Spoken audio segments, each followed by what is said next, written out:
Hey guys, in historical mysteries we jump into stories that still leave experts scratching their heads. Today, we're going way back, over 400 years, to one of the oldest unsolved cases in American history, the lost colony of Roanoke. Imagine this, more than 100 men, women, and children traveled across the ocean from England, hoping to build a new life in a strange land. They set up homes, planted crops, and began their new colony on an island off the coast of what's now North Carolina. But then, they disappeared. Completely. No signs of a fight. No graves. No messages asking for help. Just one strange word carved into a tree, croton. What does that word mean? Where did the settlers go? And why has no one been able to solve this mystery, even after all these years? Was it disease? Starvation? An attack? Or, did they leave willingly? Some say they joined Native American tribes. Others believe something darker happened. Today, we'll go step by step through what really happened on Roanoke Island. We'll explore the clues, the theories, and the questions that still confuse historians. So grab a seat, and let's uncover the truth about the lost colony of Roanoke.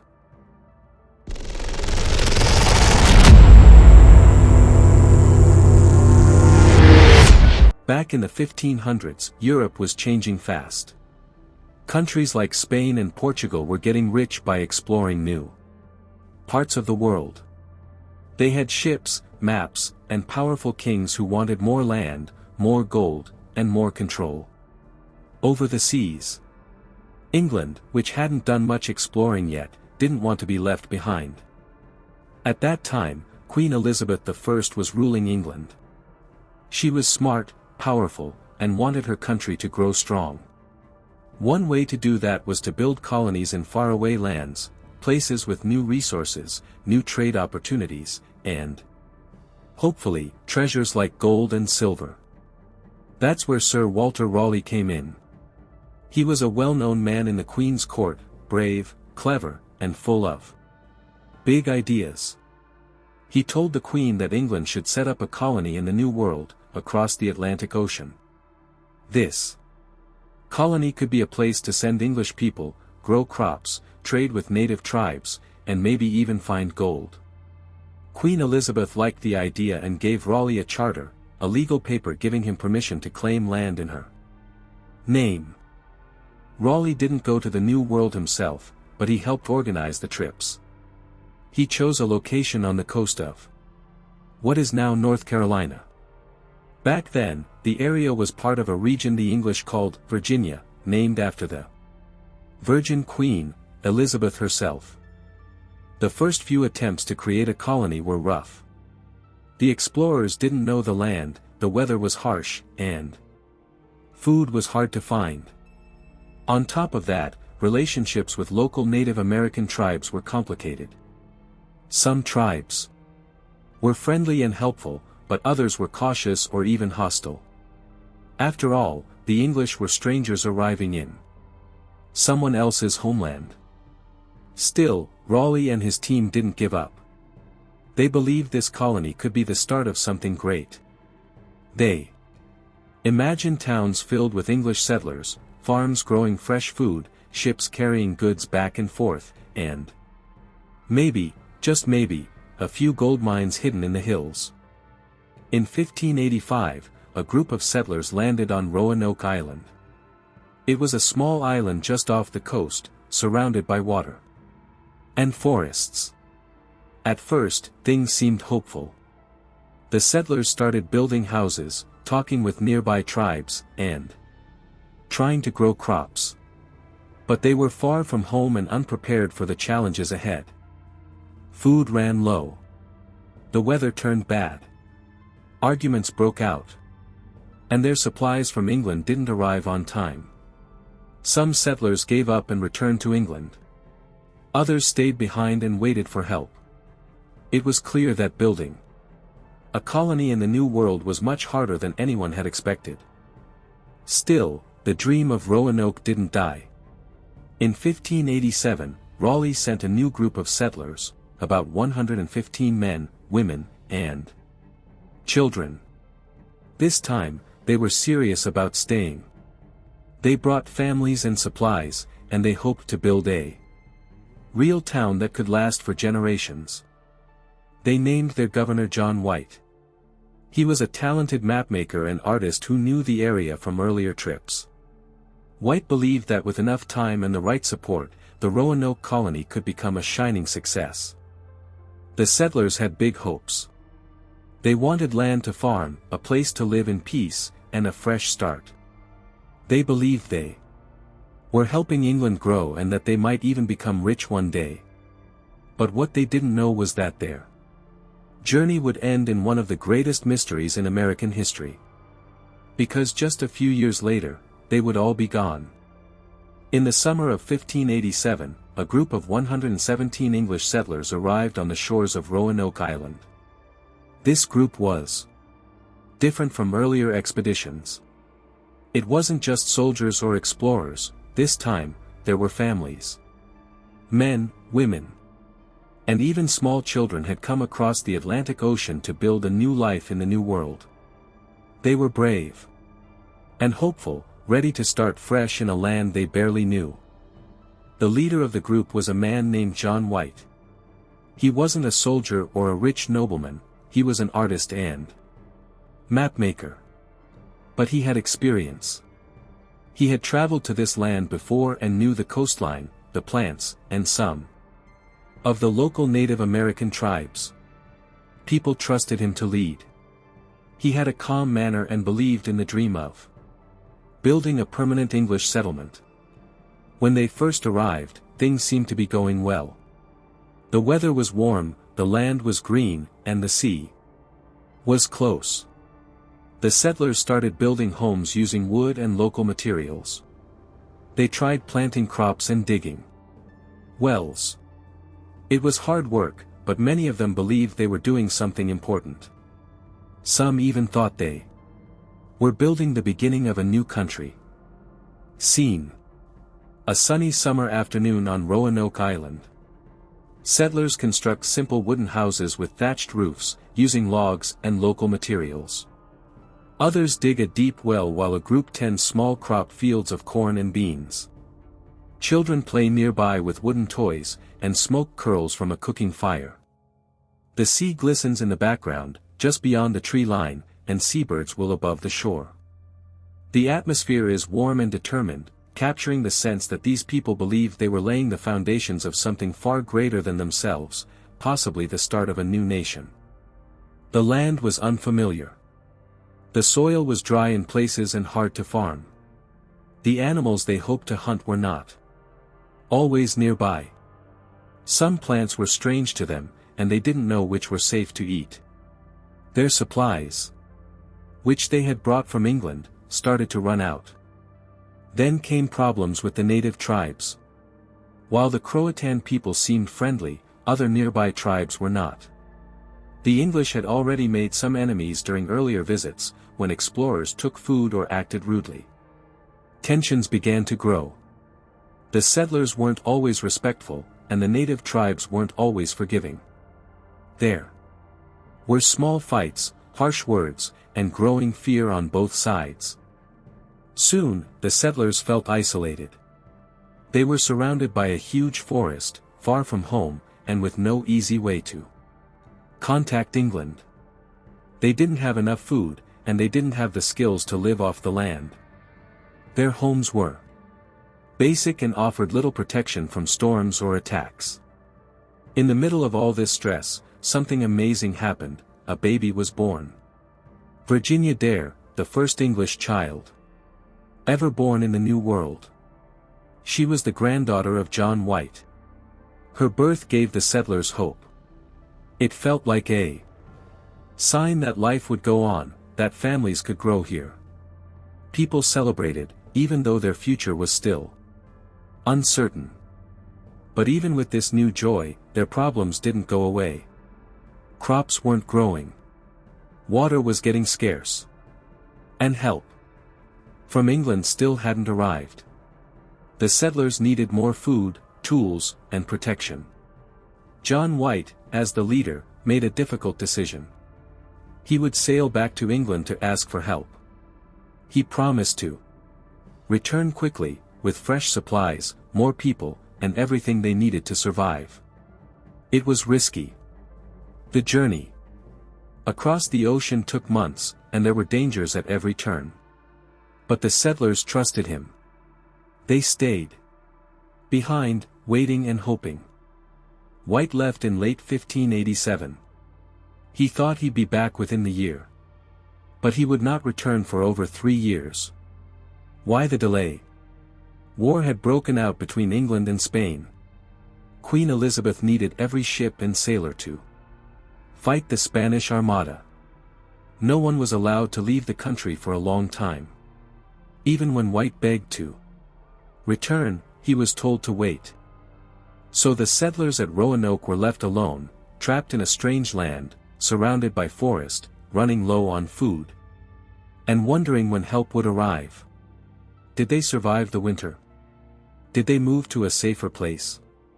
Did they try to reach nearby tribes, or were they attacked? We still don't know. Because when John White finally came back in 1590, the colony was gone. When John White sailed away from Roanoke Island in late 1587, he was full of worry but also full of determination. He had promised the settlers, and his own family, that he would return quickly with food, tools, and fresh supplies. The journey back to England took weeks across rough seas, but he believed he'd return in just a few months. What he didn't expect was war. By the time White reached England, the entire country was in panic. Spain, one of the most powerful nations at the time, was preparing to attack England with a massive fleet of ships known as the Spanish Armada. Queen Elizabeth: I ordered every available English ship to stay home and defend the country. That meant no ships could leave for America, not even ones meant to rescue settlers. John White tried everything. He pleaded with government leaders, wrote letters, and asked wealthy supporters for help. But it was no use.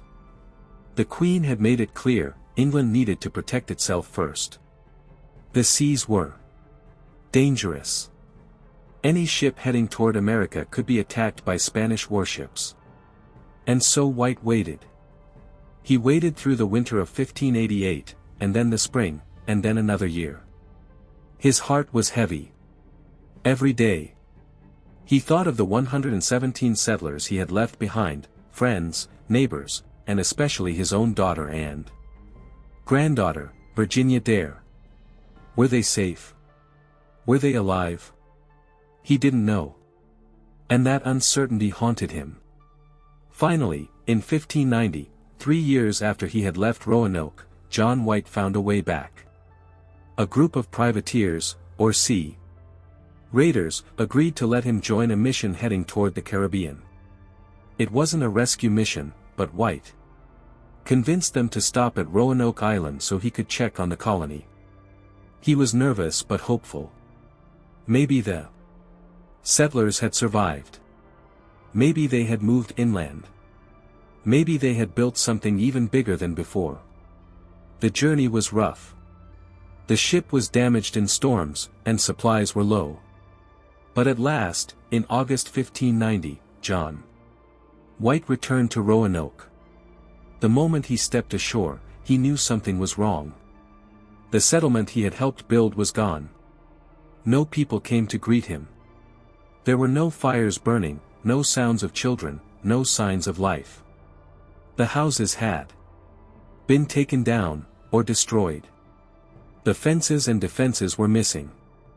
It looked as if the entire colony had been carefully removed or abandoned. There were no bones, no graves, no blood.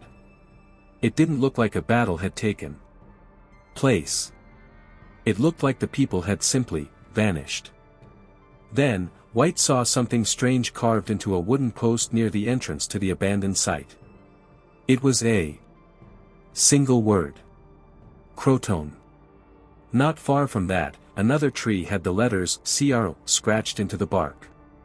There were no other messages, no letters, no maps, no journals, just that one word.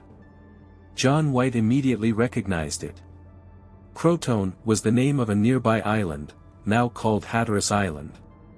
It was also the name of a Native American tribe who had lived there and had been friendly to English explorers in the past.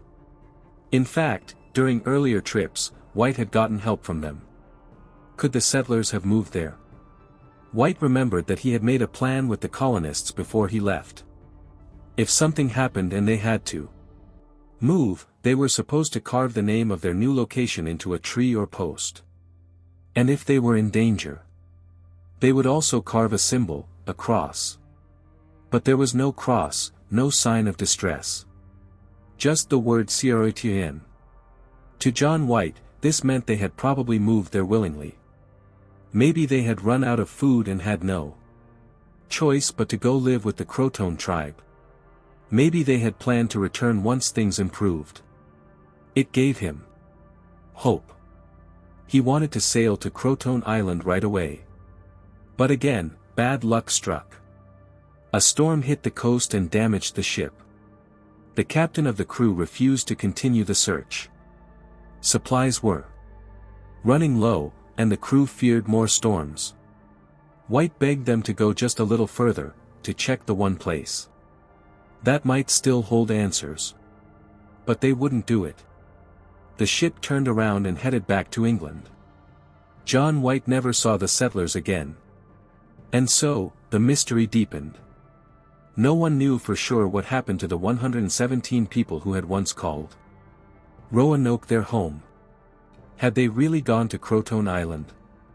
Had they been welcomed, or captured, by a tribe? Had they died from hunger, illness, or conflict? White would spend the rest of his life wondering. For hundreds of years, historians and explorers would try to solve the mystery. They would dig, search, and study maps. But none of them found clear proof. The word Croton became one of the strangest clues in American history, a single word that stood between fact and legend. To this day, no one knows exactly what happened to the lost colony of Roanoke. After John White returned to Roanoke in 1590 and found the colony abandoned, the big question became, where did everyone go? The word Croton carved into the wooden post seemed like a clue. White believed the settlers may have moved to Croton Island, which today is called Hatteras Island, not far from Roanoke. This was the first major theory. Let's explore it. Croton Island was home to a Native American tribe called the Crotons. They had interacted with the English before, and at times, their relationship had been friendly. The settlers may have seen the Crotons as allies who could help them survive.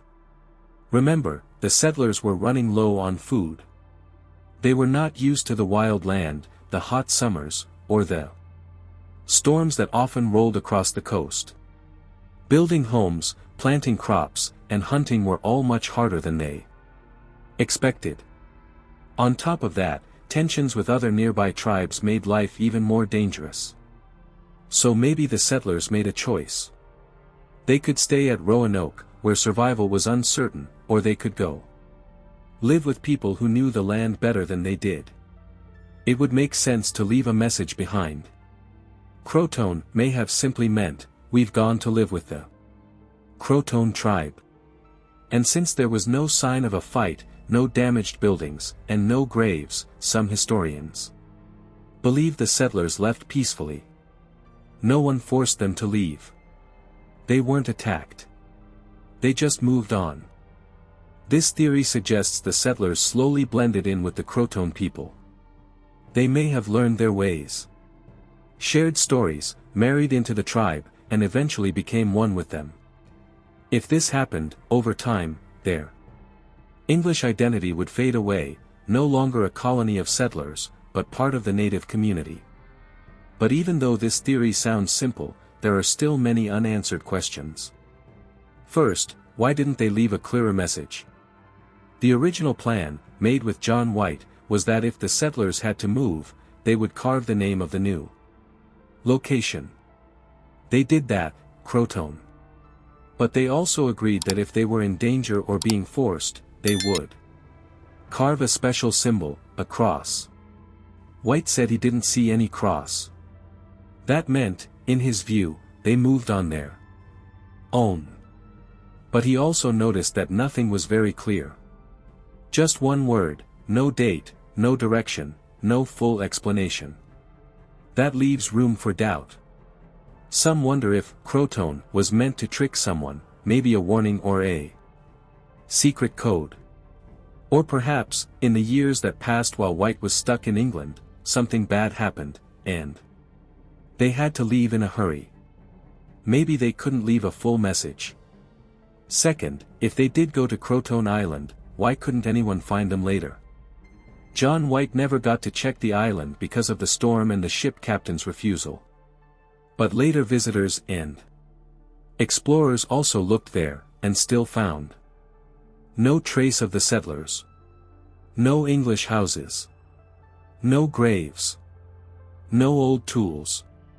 It was as if they had vanished into the trees. Some people believe the settlers moved again, maybe even further inland. Perhaps Croton was just the first stop on a longer journey. Maybe they split into smaller groups, each trying to survive in different areas. If that's true, finding clues becomes almost impossible. Still, some historians believe that pieces of the puzzle exist. For example, many years later, European settlers in North Carolina met native tribes who claimed to have ancestors with light skin, gray or blue eyes, and even English words in their language. Some tribes told stories of people who came from across the ocean and joined them long ago. Could those stories be about the Roanoke settlers? In one case, in the 1700s, a group of English-speaking Native Americans said their ancestors had been white and came from a lost island. Some had names that sounded like the original Roanoke settlers. But this was more than 100 years after Roanoke was abandoned. That's a long time, and memories can fade or change over generations. Others point to stone tools or pottery found in the region that look like a mix of native and European styles. But none of these objects have been proven to come directly from the Roanoke colonists. There's also the story of the Dare stones. In the 1930s, a farmer in Georgia claimed to find a stone with a message carved into it, supposedly written by Eleanor Dare, John White's daughter. The message told of death, sickness, and survivors moving inland. Over the next few years, more stones were found, each adding to the story. If they were real, they might explain everything. But most experts believe they were fake, created for money or fame. Still, a few researchers argue that the first Dare stone could be real. It's another mystery within a mystery. So, what can we really say?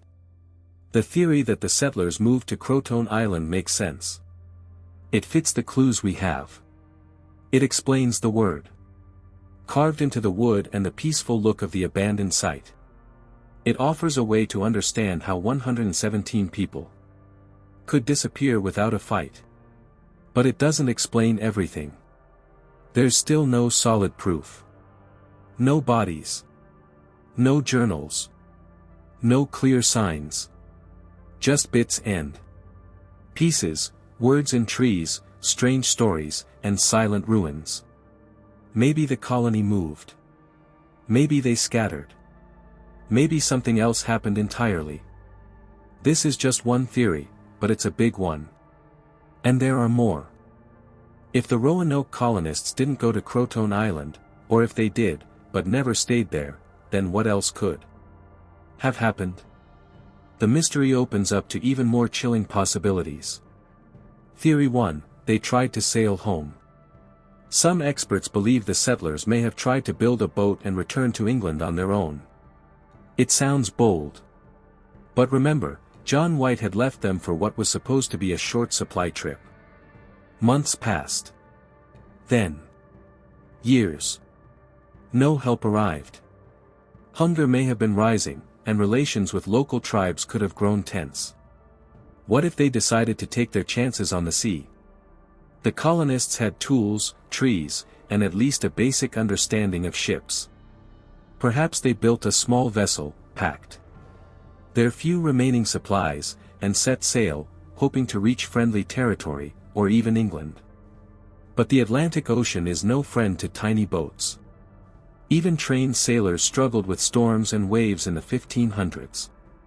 The Roanoke settlers were farmers, carpenters, and craftsmen, not seasoned seamen. If they attempted a sea escape, it's very possible they were lost in a storm, capsized, and sank with no trace. The ocean would have swallowed their boat, their bodies, and their story. That could explain the total disappearance. No signs left behind, because they all left together. Still, there's one problem with this theory: building a seaworthy ship takes time. A long time. And someone probably would have seen signs of it: woodwork, tools, ropes, sails. But nothing like that was ever found at the Roanoke site. Theory 2, death by disease or starvation. Another theory says the settlers never left at all, but slowly died off from illness, lack of food, or both. Life in the New World was hard. The land was unfamiliar. Summers were hot, winters were cold, and crops often failed. The settlers brought some food with them, but that wouldn't last forever. Hunting was difficult. They didn't know which plants were safe to eat. Fresh water might have been scarce, too. Diseases also spread fast. Even small infections, like cuts or fevers, could be deadly without medicine. If an illness swept through the colony, it could have killed many quickly. If food ran out, or they ate something poisonous, that could explain why the colony was empty when White returned. Maybe they all died slowly. Maybe the last few survivors wandered into the woods, hoping to find help, but never did. But if this theory is true, where are the graves? Where are the bones? Roanoke was searched many times. No bodies, no burial mounds, and no signs of sickness were ever found. One answer could be the environment. The land is wet, with soft soil. Over hundreds of years, natural decay and plant growth may have erased all traces. Animals may have scattered remains. Storms may have washed away what was left. It's possible. But still, strange that nothing at all survived. Theory 3, Native conflict. Now we come to one of the darker theories. What if the colonists were killed? At the time, Native American tribes were already wary of the English. Earlier visits from explorers had brought disease, stolen land, and violence. Not all tribes welcomed the settlers. There are some reports that the English at Roanoke had disagreements with nearby tribes. Small fights, trade problems, or misunderstandings could have turned serious over time. If one or more tribes attacked the colony, they may have wiped it out completely. This could explain the missing people, but again, why no signs of a battle? No damaged homes, burned wood, or blood-stained tools. Some believe the attack may have happened while the settlers were away from their camp. Perhaps they were ambushed while hunting or gathering supplies. If so, there may not have been much to find at the main site. Others think the attack could have been done secretly, at night or over several days, carrying people off quietly, leaving no mess behind. But many native tribes had strong beliefs about life, death, and respect. Even if they had fought the settlers, it's unlikely they would have simply erased all traces. And no tribe ever clearly said, "Yes, we destroyed the Roanoke colony." That silence only deepens the mystery. Theory 4, a massive storm or hurricane. The Roanoke colony was built on the Outer Banks, a place known for powerful storms. Even today, hurricanes tear across the islands, flooding the land and destroying homes. What if a storm struck suddenly? A strong hurricane could knock down buildings, drown people, and scatter everything into the woods and sea. The island could have been wiped clean. Survivors may have tried to escape, only to be lost in the wild or pulled into the ocean. If a big storm hit during the years White was away, it might have left no trace. But here's the issue, there's no strong weather record from that time. We don't know for sure if a hurricane happened. Also, when White came back, he saw trees still standing. The area didn't look flattened or destroyed. That weakens the storm theory, but doesn't rule it out completely. Theory 5, they split into small groups. Some believe the colony didn't move as one group, but broke apart. Maybe some went to Croton. Others may have joined different tribes. A few could have tried to sail away. Others may have gone deeper into the forest. That would make them even harder to trace. And over time, their stories would fade, lost in oral traditions or forgotten entirely. Theory 6, they were taken. One final, eerie idea, what if the settlers were taken against their will? By who, or what? Some fringe theories suggest pirates, secret enemies, or even supernatural forces. These stories are wild, but they do show how the lack of evidence opens the door to imagination. Without bodies, notes, buildings, or belongings, anything seems possible. So, what really happened? Maybe the settlers starved. Maybe they got sick. Maybe they were attacked, or maybe they simply left. The truth is, no single theory fits all the clues. And maybe that's the point. The lost colony of Roanoke is still lost, not just in location, but in history. And the deeper we look, the more questions we find. Even though the Roanoke colony disappeared over 400 years ago, clues have still been popping up in strange places. Some of them are mysterious. Some are controversial. And some might even bring us closer to solving the mystery. But are any of them real? Or just stories made to keep the legend alive? Let's start with one of the strangest finds ever linked to the Roanoke mystery, the Dare Stones. The Dare Stones, messages from the past. In the 1930s, a man walked into Emory University in Georgia holding a large rock. It had writing on it. Carved into the stone was a message that seemed to be from Eleanor Dare, the daughter of John White, and mother of Virginia Dare, the first English baby born in the New World. The writing on the stone was old-fashioned, but readable. It told a sad story. Eleanor wrote that many of the colonists had died. They had moved west, away from Roanoke Island. Hunger and sickness took most of the group. The stone even said her husband and daughter had died too. She signed it with her initials, EWD. Soon after, more stones began to appear. Dozens of them. Each one seemed to continue the story, as if Eleanor had kept writing messages on rocks and leaving them behind as they traveled. One stone even claimed to mark her grave. The story was heartbreaking.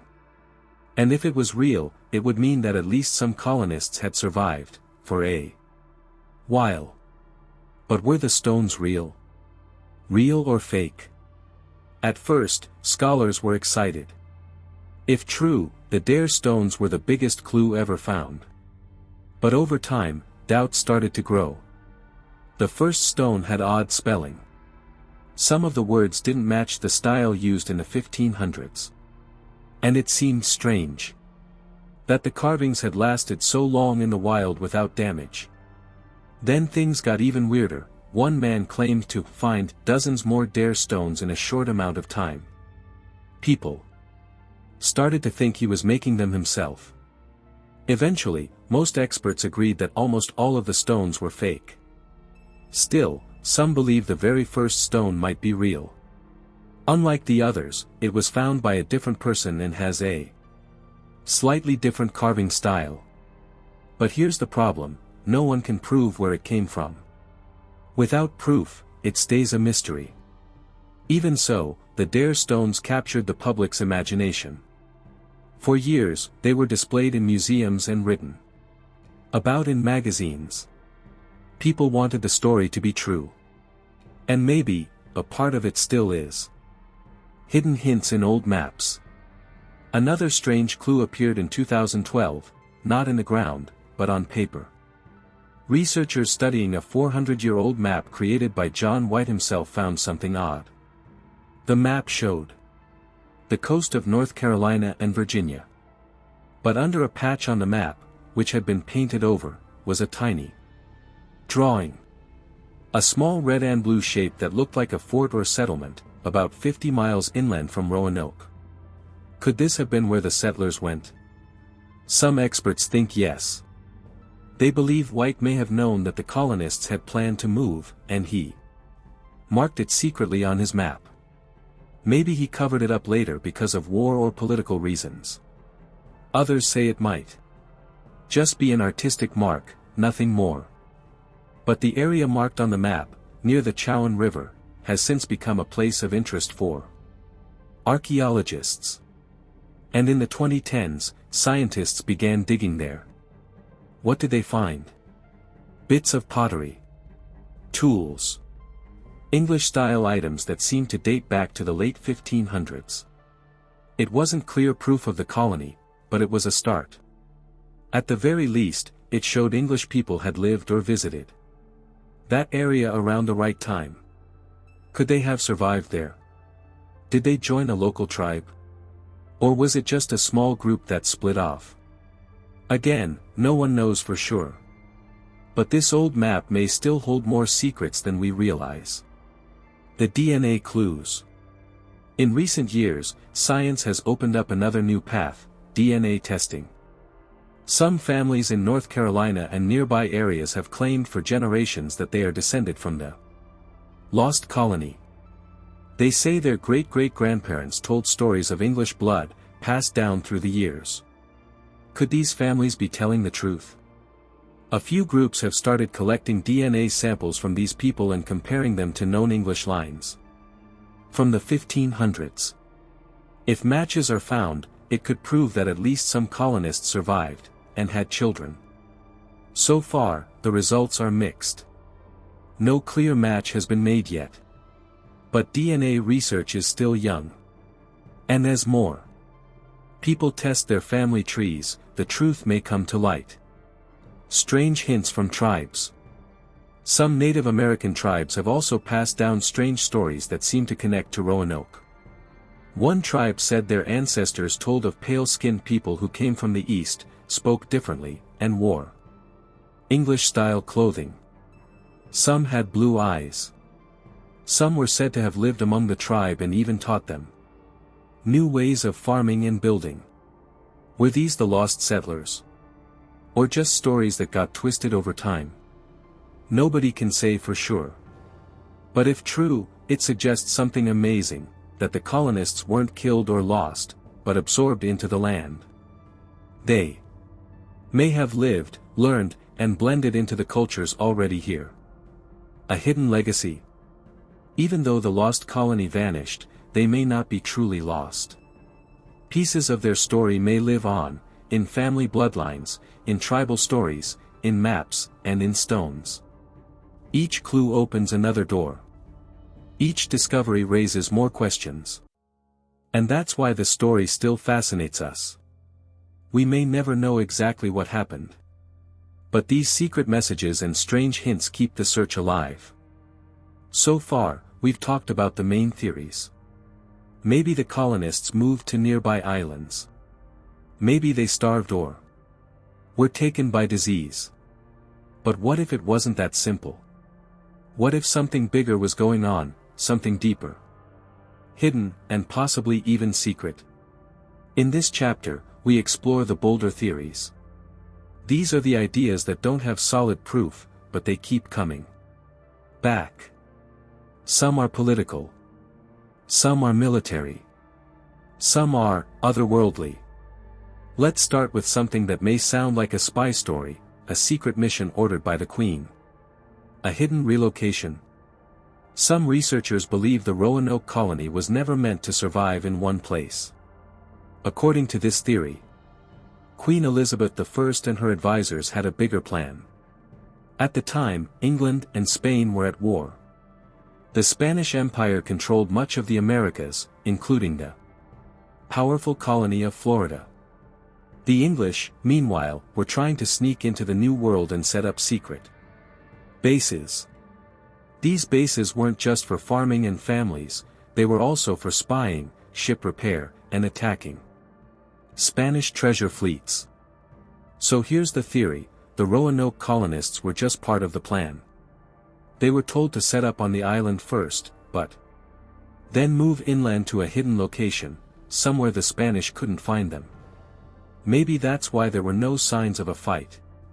Maybe they left in peace, following quiet orders.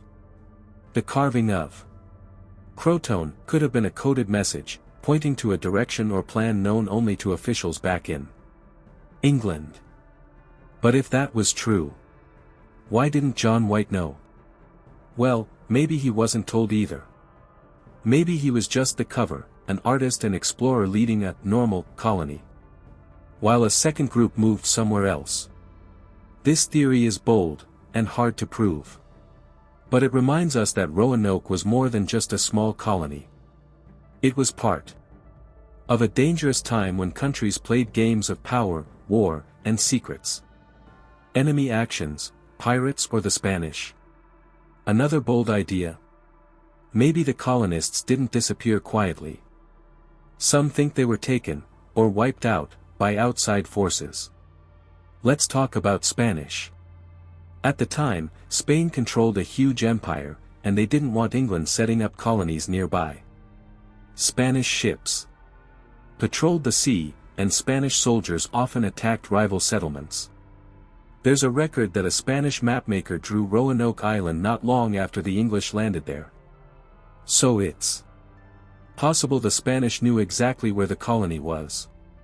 Could a secret Spanish mission have landed, destroyed the colony, and left without a trace? It sounds dramatic, but it's not impossible. The only problem? There's no Spanish report admitting it happened. No letters.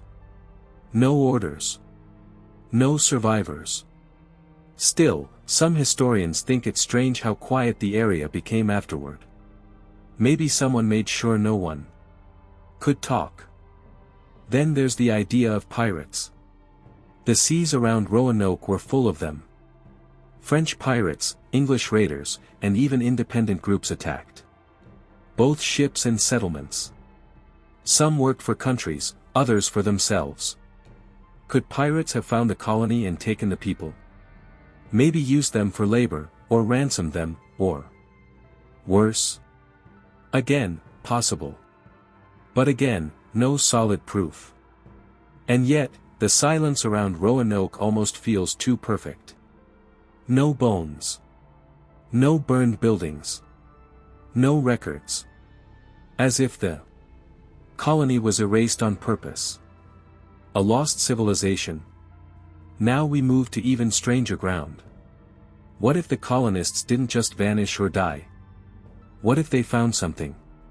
Some legends say the American coast hid ancient secrets, ruins, underground cities, or forgotten civilizations that predated even the native tribes. We don't have proof of this, but old maps sometimes show odd symbols or notes about strange people inland, or cities of gold. Could the Roanoke settlers have stumbled upon a hidden society? Maybe they were welcomed in. Maybe they were kept. Maybe they were changed. This theory sounds like science fiction, but it's been told in books and stories for centuries. People are drawn to the idea of lost cities and mysterious tribes, especially in places that were unexplored at the time. And remember, there are still parts of North Carolina that hold ruins no one can fully explain. Earthen mounds. Old pathways. Strange carvings in rock. Maybe the colonists didn't disappear. Maybe they became something else. Supernatural whispers. Now for the wildest theories of all. Over the years, people have blamed ghosts, curses, witches, and even aliens for the Roanoke mystery. Of course, these ideas aren't supported by science, but they're part of the story now. One old native legend spoke of an island where evil winds carried people away. Another tale told of a group of white-skinned settlers who vanished after angering forest spirits. In the 1900s, writers suggested that Roanoke Island was cursed.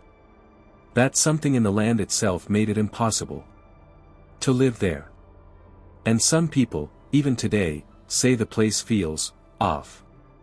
Visitors claim to feel watched. Ghost hunters report strange sounds. Paranormal shows have done entire episodes on the island. Is any of this real? Who knows? But the fact that people still tell these stories shows how powerful the mystery really is. A mystery that changes with time. So what if something bigger really did happen? A secret plan. A military attack. A hidden civilization. Or even something beyond nature. The truth is, we don't know. And that's what makes Roanoke so haunting. It isn't just about lost settlers. It's about the feeling that something is missing, and no one can find it. Every time someone digs up a new clue, 100 more questions follow. And maybe, that's the point. The mystery lives on because it was never supposed to be solved. It's a story passed down through centuries. A ghost in American history. A warning. A legend. A puzzle. And perhaps, the truth is out there. Still buried. Still waiting. Maybe one day, someone will put all the pieces together. But for now, Roanoke remains one of the strangest disappearances in history, still open, still cold, and still pulling us in. And now, as we come to the end of this strange, winding journey, we pause and take a breath. The story of the lost colony of Roanoke isn't just a tale from long ago. It's a window into how fragile human history can be, how people can arrive with big dreams and then vanish into silence. Over 400 years ago, 117 men, women, and children crossed the Atlantic Ocean. They didn't have maps. They didn't know the land. But they hoped they were starting something that would last forever. Instead, they disappeared. No letters. No graves. No ruins. Just one word carved into wood, Croton. It's a story that still doesn't sit right. It still keeps people wondering. And maybe that's why it's never gone away. A mystery without a final page. What makes Roanoke so powerful is what it doesn't give us. It doesn't give us an ending. It doesn't give us certainty. It doesn't let us turn the page and say, that's what happened. And that's rare. Most stories from the past come with answers. Maybe not at first, but eventually, historians piece things together. Documents are found. Remains are studied. Timelines are built. But Roanoke refuses to be solved. Every new clue opens more questions. Every theory sounds possible, until it doesn't. Every attempt to explain it feels like it could be true, but only part of the truth. And in the middle of it all, there are the people we never got to know. Eleanor Dare, who may have carved those first messages on stone. Virginia Dare, the first English child born in the New World, just a baby when the colony began. John White, who returned to an empty land, never knowing what became of his family. We remember them not because we know what happened, but because we don't. The power of the unknown. There's something about the unknown that stirs our minds. It's why we explore. It's why we dig through ruins, study old maps, and send satellites into space. We want to know. We want to understand. And Roanoke stands as a symbol of what happens when we can't. But maybe, just maybe, that's not such a bad thing. Sometimes, mysteries remind us that history isn't finished. That the past isn't just locked in books or museums. That, even after hundreds of years, there are still secrets waiting to be uncovered. That's what makes stories like Roanoke so interesting. They're not just about the past. They're about the present and the future, too. The people still searching. Believe it or not, people are still trying to solve the Roanoke mystery today. Archaeologists keep digging on Roanoke Island and nearby places. They use tools like ground scanners, DNA testing, and even ancient tree ring data to study the environment at the time. In 2020, a small patch on an old map led researchers to dig on the mainland, where they found pottery and evidence of early English activity. Is it proof? Not quite. But it's something. There are also families who believe they're descended from the colonists, passed down through Native American and mixed-race communities. Their stories might hold pieces of truth that no document ever could.